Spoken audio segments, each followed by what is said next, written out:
Nope, I'm not auditioning for the next Star Wars movie.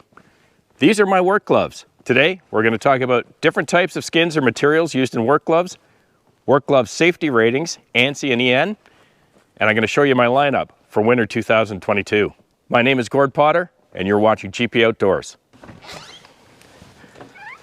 In case you missed it, about a month ago, I posted a first video on winter work gloves because I wanted to see what you guys or you gals wear during the winter when you're working on your property, doing firewood, tractor chores, etc. And I was really surprised to find that a lot of you do the same thing I do. We use the same work gloves all year, but in the winter we take 3 or 4 pairs with us. We throw it in the tractor, and as the day goes on, as each pair gets wet, we throw it in the tractor, grab a new dry pair, and at the end of every day, we throw them on the floor in front of the fireplace, let them dry out overnight, and the next day, we do it all over again. And in addition to that, I got some great feedback from you folks, including specific brands and models of gloves that you guys use in the winter. So a couple of days after I posted the video, put pen to paper, went through every single comment as of that date on the video and wrote down all of the gloves that were recommended and noted how many of you, surprisingly, identified the exact same pair of gloves. I went to market. I've got 5 different work gloves to test out this winter. Let me show you the lineup. These DeWalt gloves are pretty representative of all kinds of manufacturers out there. There's a ton of different brands like this. It's basically an acrylic glove that's dipped in latex. And sometimes it's dipped a second time so that you get that stipple effect or that rough exterior so you get good grip. This particular pair suggests that it's a cold weather glove and that it's abrasion resistant. I tend to disagree. I've already used them in -10, -17 degree weather, and within minutes, my fingers are tingling numb. So I think it's the type of glove you're probably going to get some of these cheap inserts, which I have a ton of them up in the cabin, and I'll probably wear the inserts with them from now on to see how they perform after that. As far as the abrasion resistant, we're going to talk about ratings and ANSI ratings shortly, so stick around. I want to come back to this because you'll notice there's no ANSI certification on these gloves. It just says they're abrasion resistant, which is very common. Our second pair of gloves is made by a company called Showa, and it's the model 282.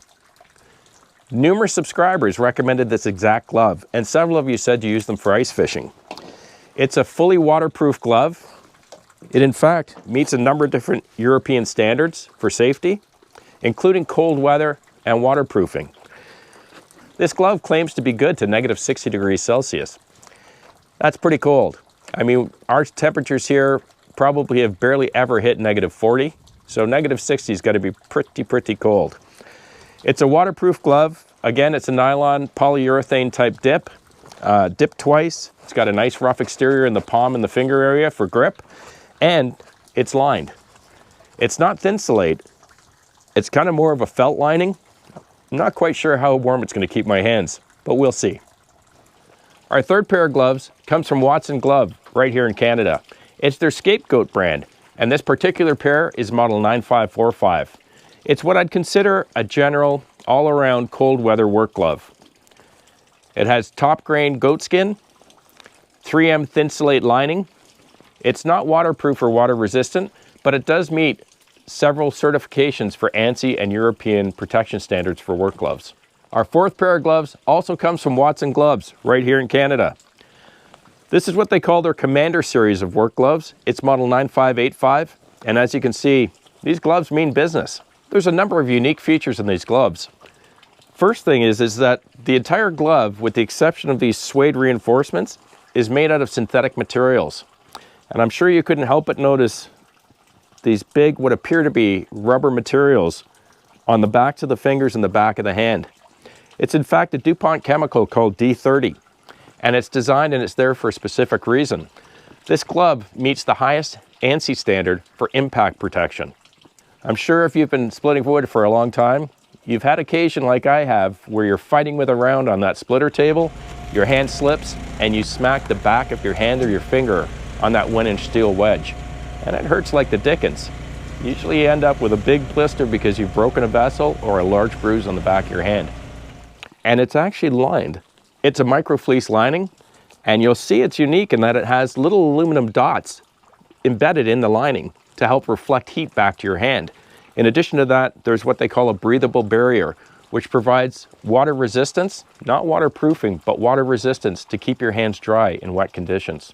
These gloves also meet a number of other ANSI standards and European standards for protection, and a really nice benefit of buying the Commander line. Money is donated to Wounded Warriors Canada for every pair sold. The fifth and last pair, which are the gloves that are made out of a buffalo hide, I'll provide those specs in a future video once they arrive from the US. In the meantime, let's talk about ANSI and European standards ratings.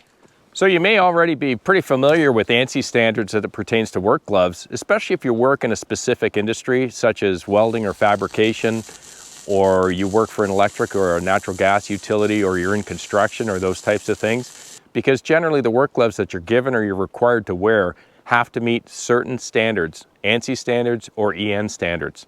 For example, if you weld, your gloves probably meet some standard for ignition, flame, heat, that type of thing. If you're up on the transmission or distribution lines working with high voltage, your gloves will have some kind of a rating or meet certain standards for, conducting electricity, that type of thing. And in construction, of course, cut, abrasion, or puncture ratings, you need to wear good quality work gloves. But what I did find though, is that even for folks like you or I, if we're gonna spend some good money on a pair of work gloves for working around the property, we can also get good quality gloves that are certified or meet certain ANSI standards for different types of protection. So if you're going to spend money on a pair of work gloves, why don't you get the ones that are certified to certain ANSI ratings or EN ratings, like both pairs of these Watson work gloves and the Showas. The point I wanted to make is that the Walt pair said they were abrasion resistant. It's marketing language. There's no ANSI symbol and there's no EN symbol and there's no rating below them. It's marketing. They're all around the same prices. Might as well get the ones that have been certified and tested. And those standards ratings that you're looking for are those ones that are related to cut, tear, abrasion, impact, and cold weather primarily. And you can find them pretty easily. The Watson Glove Company has a great resource that lists pretty much all of those different standards, what the ratings are, and what they mean. It's on their website. It's under the tab called Technical Info, and there are also dozens of other resources online that'll pull up those symbols for you and tell you what each of those numbers mean. Now, hey, before we wrap up today, I just wanted to also spend a few minutes on hides or different types of leathers. When you look through all those different work gloves you have available to you, you're going to find that some of them will tell you that they're leather or they're goat skin or deer skin or cowhide or buffalo for that matter. But what you want to also look for is the way it's worded on that label. If it says it's the top grain goat skin, such as these are, you know it is actually the top grain, which is primarily what you're going to find gloves out of. You're not going to find a lot of gloves probably in our price range or for what we do that are going to be full grain, because they're going to be pretty thick gloves. But what you will find is a lot of gloves that say genuine leather or genuine skin. And usually what that means is you're getting the splits off of that hide. And if you don't know what the splits are, a lot of great YouTube videos that'll explain different layers of the hide. You don't want that. Basically, generally speaking, when it says genuine, it means that there's parts of leather mixed in with some kind of a composite. And it's usually the splits, not the top grain. You definitely want top grain. And more importantly, you want something that's a goat skin, pig skin, buffalo. Cowhide, I'm not a big fan of because I tend to find that it doesn't work well with firewood. They burn out or I get holes in the fingers very quickly. And as I mentioned to you folks before, you don't want deer skin. Deer skin definitely doesn't do well with firewood. They don't last long. Nice glove, very soft, but not for what we want to do. Over the coming cold Canadian winter months, I'm going to be monitoring 5 areas of performance on those gloves. First is the comfort and fit. Second is the level of dexterity they give me. Third is how warm they keep my hands. Fourth, how water resistant or waterproof they are. And the fifth is how resistant to cut or tear or abrasion they turn out to be.